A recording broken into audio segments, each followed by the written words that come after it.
الحمد لله وكفى والسلام على عباده الذين اصطفى أما بعد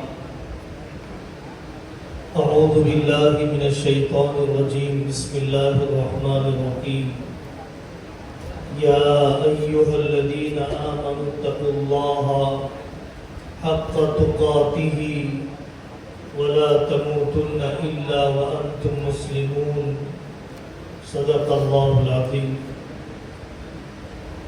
میرے قابل احترام بزرگوں اور دینی ماں اور بہنوں، اس موقع پر مختلف قسم کے طبقات ہیں۔ ایک تو عوام، مردوں اور عورتوں کا مجمع ہے، اور دوسرے وہ حضرات ہیں جو ان خوش نصیب حفاظ کرام کے پیرنٹس اور والدین ہیں۔ تیسرا علماء اور امت کے خواص اور امت کے دانشوروں کا طبقہ ہے۔ سب سے پہلی بات، ہم جن حالات سے گزر رہے ہیں اور جو مسائل ہمارے ملک میں پیش آ رہے ہیں، حقیقت میں ایک الیکشن کا مسئلہ نہیں ہے، فلانی پارٹی کے جیتنے فلانی پارٹی کے ہارنے کا نہیں ہے۔ ملک میں موجود بے روزگاری، ملک میں پھیلی ہوئی بدامنی اور ناانصافی، ملک میں ہونے والے اسکینڈلز اور دھاندلیاں، حقیقت میں ملک کا مسئلہ ماب لنچنگ نہیں ہے، قوانین کا بدلنا نہیں ہے، مسلمانوں کے پرسنل لا اور ان کے نکاح طلاق کے قانون کو ختم کرنا نہیں ہے۔ حقیقت میں اس ملک کا مسئلہ مندر اور مسجد بھی نہیں ہے، بلکہ مسئلہ یہ ہے مستقل طور پر ہماری نسلوں کو ارتداد سے بچایا جائے، بے ایمانی سے بچایا جائے، ایمان پر سودے سے بچایا جائے۔ اس کے لیے اسباب کیا ہیں؟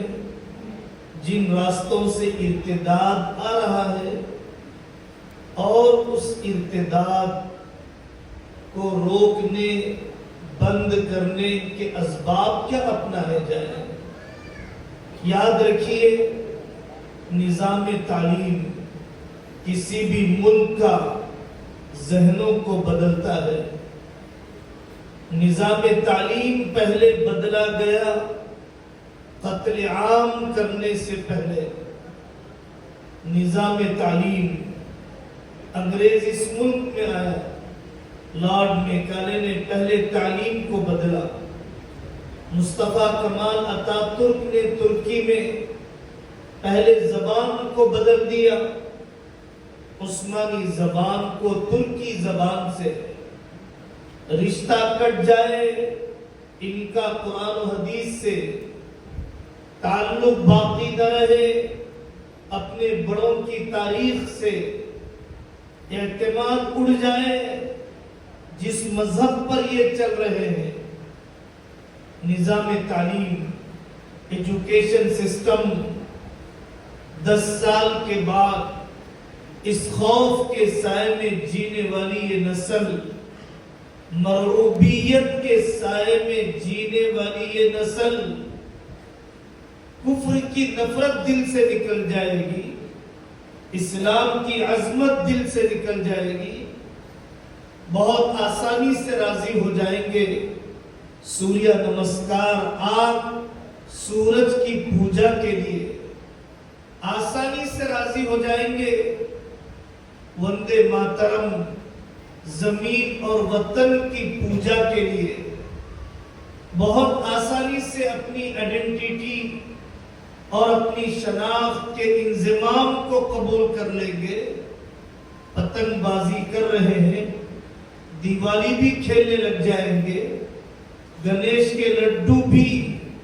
کفر کی تعظیم کے طور پر خریدنے لگ جائیں گے، غیروں کے ساتھ نکاح تو ہو ہی رہے ہیں، اور نہ جانے کہاں کہاں شرک کی تعظیم کرنے والے قافلوں کا احترام شروع ہو جائے گا۔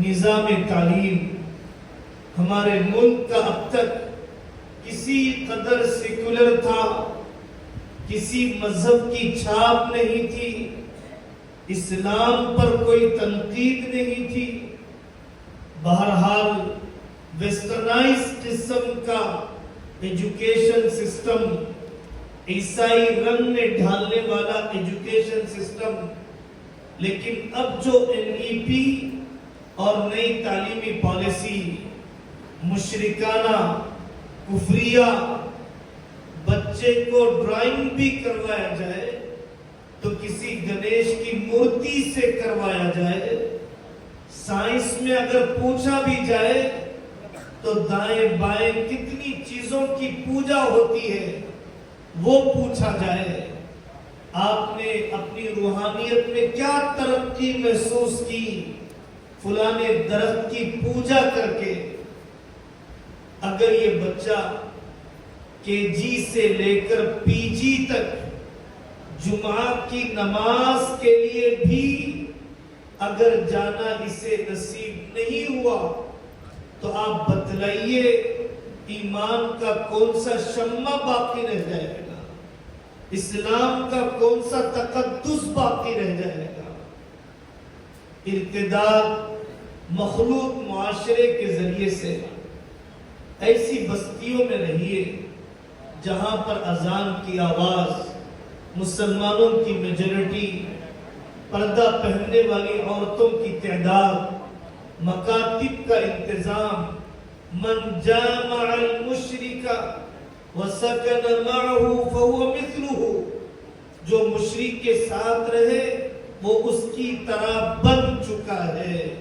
انا بریء من کل مسلم یقیم بین اظہر المشرکین، غیر مسلموں سے تعلقات کے حدود علماء کو چاہیے، عوام کو چاہیے کہ غیر مسلم بھائیوں سے تعلقات کے حدود کو اچھی طرح سمجھا جائے۔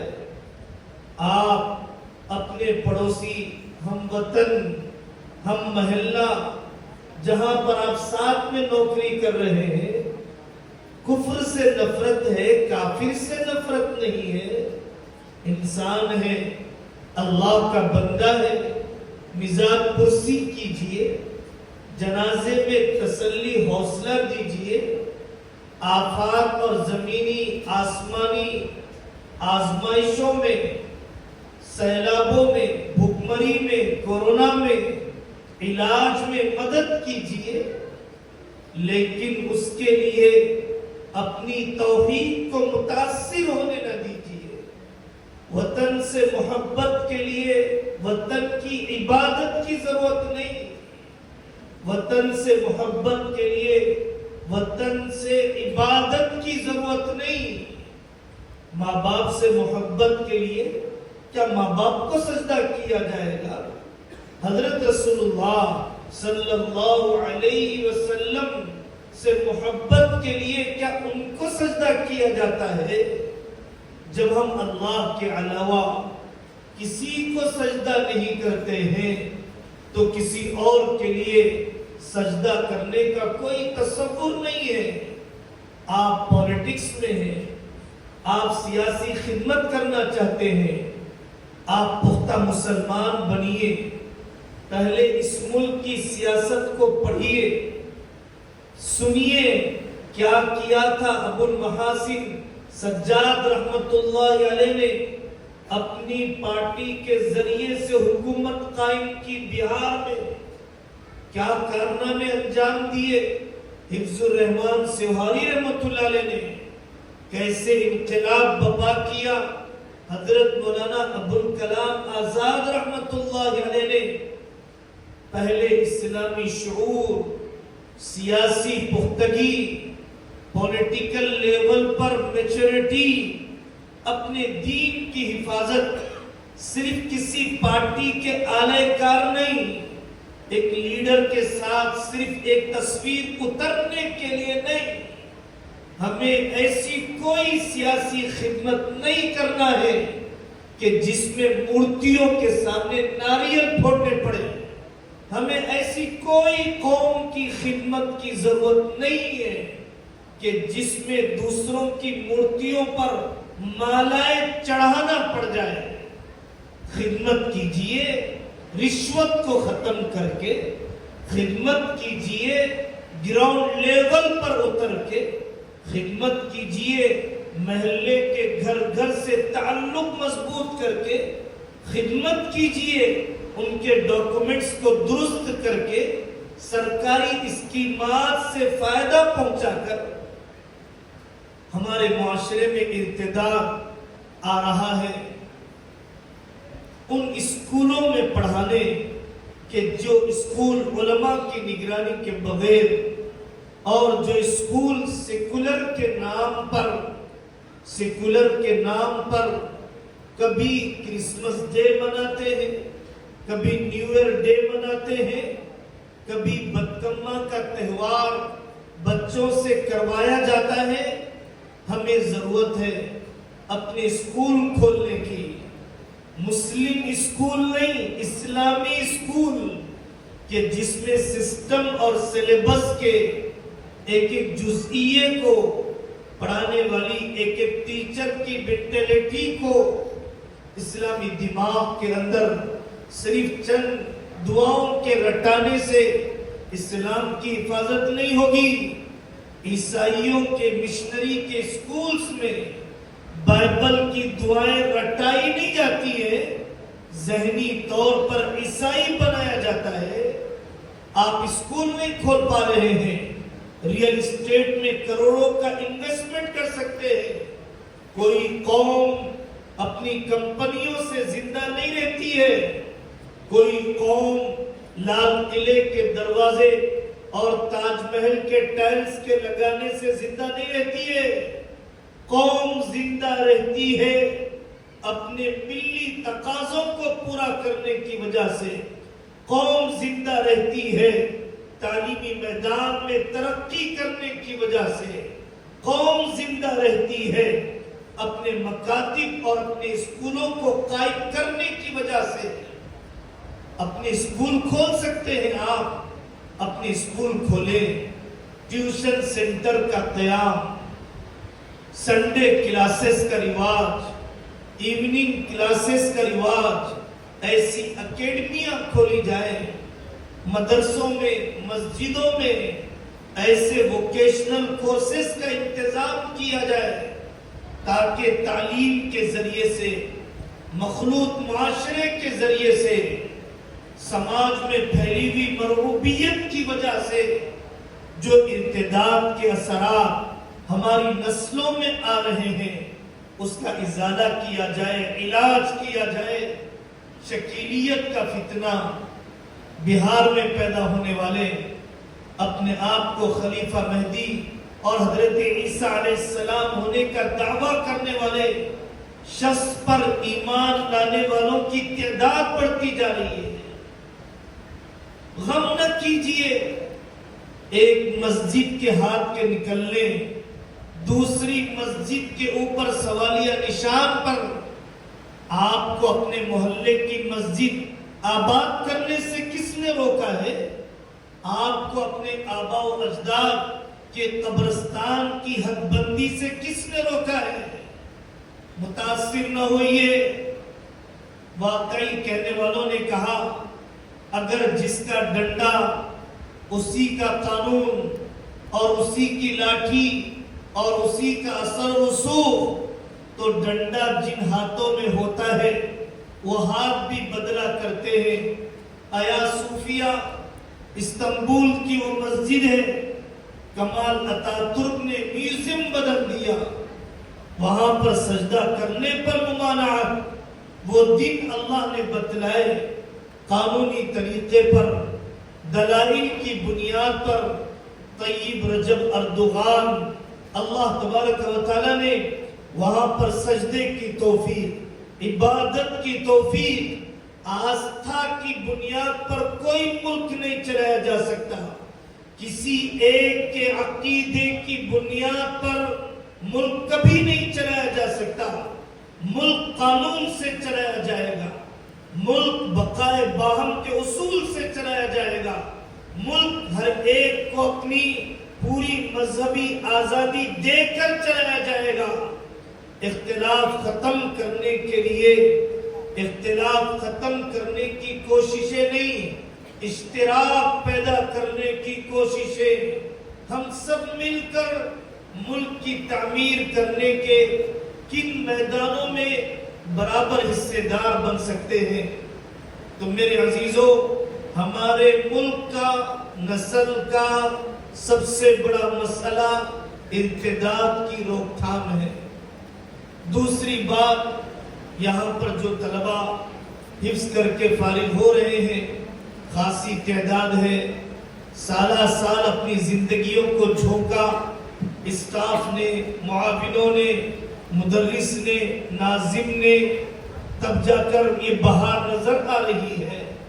ان طلبہ کو بھی یاد رکھنا چاہیے، سرپرستوں کو بھی یاد رکھنا چاہیے، حافظ بننا آسان ہے، حافظ مرنا مشکل ہے، اور اللہ کے وعدے حافظ مرنے پر ہیں، صرف حافظ بننے پر نہیں ہے۔ یاد رکھنا چاہیے، حافظ قرآن وہی حافظ قرآن بن کر مرتا ہے جو عاشق قرآن بن کر جیتا ہے۔ اللہ تبارک و تعالیٰ نے حضرت عثمان رضی اللہ عنہ کو شہادت اور تلاوت کی موت عطا فرمائی۔ نہ جانے کتنی تاریخ کے واقعات ہیں، قرآن سے عشق، قرآن سے عشق، صرف رمضان کا قرآن نہیں۔ مائیں کہتی ہے، عمر صاحب پالن پوری کی ماں، بیٹا مجھے قرآن کا فلانا رکوع تو سناؤ، فلانی سورت تو سناؤ۔ کتنے باپ ہیں جو اپنے بیٹوں کا قرآن، اس وجہ سے ان سرپرستوں سے درخواست ہے حفظ قرآن کو بچانے اور مستقل مشیر اور مستقل مزاجی کے ساتھ دین کا خادم بنانے، روزی کے غم میں دین کی خدمت سے محروم نہ کرنا۔ اے انسان، جتنا تو رزق کو یاد کرتا ہے اتنا رزاق کو یاد کر لے تو ولی بن جائے۔ جتنا تو رزق کو یاد کرتا ہے اتنا رزاق کو یاد کر لے تو ولی بن جائے۔ اپنی اولاد کو دین کا خادم، شریعت کی سرحدوں کا محافظ بنانے کے ارادے، اس کے لیے دعائیں حضرت مریم کی والدہ کی طرح، انی نذرت لک ما فی بطنی محررا، اے اللہ میں نے اس پیٹ کے بچے کو بیت المقدس کی خدمت کے لیے وقف کر دیا ہے۔ اپنی نسلوں کو، جو اللہ ملک کے ہزاروں کافروں کو پالتا ہے، جو ہاتھیوں کو ان کی روزی نہیں روکتا ہے، سمندروں کی مچھلیوں کو ان کا رزق پہنچا رہا ہے، کیا میرے بچے کو خدمت دین پر روزی نہیں دے گا؟ روزی کے اتنے چھوٹے مسئلے کے لیے زندگی کے اصول پر سودا نہ کیجیے۔ اپنے پیٹ کے لیے جینے والے بہت ہیں، اپنے ذاتی مکان کے لیے جینے والے بہت ہیں، اپنے زبان کے چٹوروں کے لیے جینے والے بہت ہیں۔ کچھ ایسے جینے والے بھی آ جائیں جو قوم کے گھروں کو آباد کرنے کے لیے، ان کی طلاق کو روکنے کے لیے، ان کی خلا کو تھامنے کے لیے، ان کی نوجوان نسل کو بیدار کرنے کے لیے، ان کے بوڑھوں کو تقسیم جائیداد کا دین سکھانے کے لیے، قوم کو عزت کی چوٹیوں تک پہنچانے کے لیے کچھ ایسے جیالے بھی تو پیدا ہو جائیں، کچھ ایسے جانثار بھی تو بن جائیں۔ جو اپنی گلی اور دکان کے لیے نہیں، پورے شہر میں انقلاب، پورے ضلع میں تبدیلی، پورے ملک کے اندر صالح تبدیلیوں کے لانے کی کوششیں، جن کی تمنائیں عام لوگوں کی تمناؤں سے الگ، جن کی تنہائیاں عام لوگوں کی تنہائیوں سے الگ، جن کے حوصلے صرف ڈالر اور ریال کے نہیں، جن کے حوصلے امت کی بیٹیوں کی حیا کو بچانے کے، امت کے معاشرے سے رسومات کو ختم کرنے کے۔ اس وجہ سے ان سرپرستوں سے درخواست ہے کہ اپنے بچوں کے تعلیمی سلسلے کو آگے بڑھائیں اور تعلیمی سلسلے کو باقی رکھیں، اور مستقل مشیر اپنے اساتذہ کی نگرانی میں تعلیمی سفر کو آگے مکمل کیا جائے۔ تیسری بات، یہاں پر علماء کا طبقہ، یہاں پر خواص کا طبقہ، مختلف میدانوں میں کام کرنے والے انٹلیکچوئلز اور دانشوران موجود ہیں۔ میرے بھائی، تجدیدی کام جب ہوتے ہیں جب ترجیحی کام کیے جاتے ہیں، ترجیحی کام کیے بغیر تجدیدی کام نہیں ہوتے ہیں۔ اپنے باسی مطالعے کو چھوڑیے، تازہ معلومات پر آئیے۔ پرانی دواؤں سے نئی بیماریوں کا علاج نہیں ہو سکتا ہے۔ امت جذباتیت کی طرف جا رہی ہے، امت مایوسی کی طرف جا رہی ہے۔ امت کے خواص کی ذمہ داری ہے وہ امت کو سمجھائے، قل اللہم مالک الملک تؤتی الملک من تشاء وتنزع الملک ممن تشاء